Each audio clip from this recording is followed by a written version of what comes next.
আসসালামু আলাইকুম রহমতুল্লাহ। আজকে আমরা দেখব একটা হাদিস বোঝার জন্য আরবি ভাষা কত গুরুত্বপূর্ণ। হাদিস বুঝতে গেলে আরবি জানা অত্যন্ত গুরুত্বপূর্ণ। সেই জিনিসটা একটা ছোট্ট হাদিস দিয়ে দেখবো ইনশাআল্লাহ। যেমন আমি এখানে লিখেছি, রাসূল সাল্লাল্লাহু আলাইহি ওয়াসাল্লাম বলেছেন, এটা বুখারী এবং মুসলিমের হাদিস, ইন্না নিশ্চয়, আইনাইয়া আমার দুই চোখ, তানামানি ঘুমাই, ওয়ালা ইয়ানাম এবং ঘুমাই না, কলবি আমার হৃদয়, আমার অন্তর ঘুমায় না। এখন এখানে আইনাই আমার যে দুই চোখ, এটা আমরা কিভাবে বুঝবো? আবার এখানে যে তানামানি, এই যে ক্রিয়াটার যে পরিবর্তন, সেটা কিভাবে বুঝবো? এই জিনিসগুলো বোঝানোর জন্য আরবি ভাষায় বা বোঝার জন্য আমাদেরকে কিন্তু আরবি নাহু সরফের জ্ঞান অর্জন করতে হবে। আমি একটু এক্সপ্লেন করি। যেমন ইন্না, ইন্না হচ্ছে, ইন্নাকে বলা হয় হারফু তাওকিদ ওয়ানাসবিন, বাক্যে জোর দেওয়ার জন্য ইন্না আসে। নিশ্চয় এই ধরনের অর্থ গ্রহণ করবে। ইন্না নিশ্চয়, আইনাইয়া, আইনাইয়া মানে হচ্ছে দুই চোখ। এটা ছিল আসলে আইনুন, আইনুন মানে হচ্ছে একটি চোখ, এটা এক বচন। আর এটার দ্বিবচন হচ্ছে আইনানি, আইনানি দ্বিবচন। এখন ইন্নার পরে যে কোনো ইসম মানসুব হবে, অর্থাৎ ফাতহা বিশিষ্ট হবে। কিন্তু এই সমস্ত গঠনে, দ্বিবচনের গঠনে ইসমটা মানসুব হওয়ার নিয়ম হচ্ছে, আলিফ থাকলে ইয়া দিয়ে মানসুব হবে, তাহলে হবে আইনাইনি।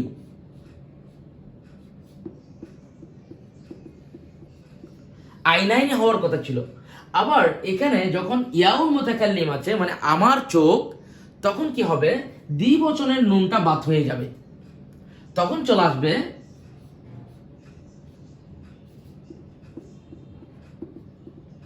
পরপর দুটি ইয়া। একটা হচ্ছে দমির মুত্তাসিল ইয়া, মানে আমার, আর একটা হচ্ছে এই শব্দের মধ্যে ইয়া। তখন দুটা ইদগম হবে, তাসদীদ গ্রহণ করবে। যেমন আইনাইয়া, এটার অর্থ হচ্ছে আমার দুই চোখ।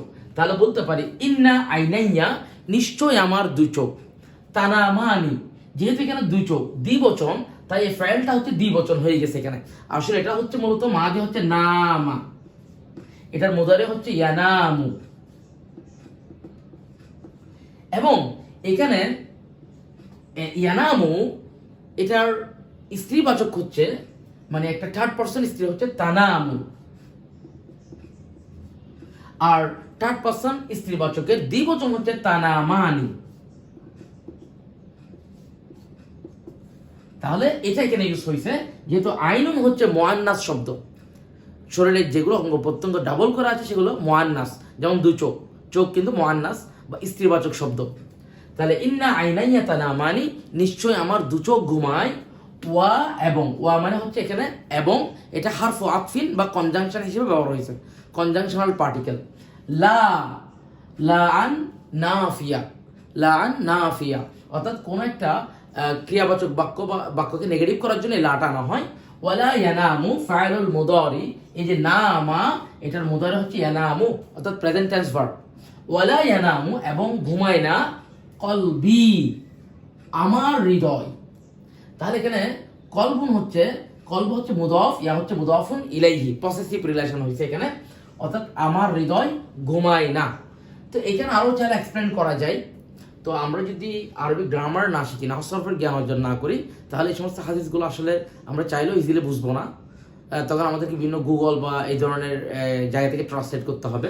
তো সবাইকে আমি ইনভাইট করবো, আপনি মুসলিম হিসেবে আপনাকে আরবি শিখতে হবে। আসসালামু আলাইকুম রহমতুল্লাহ।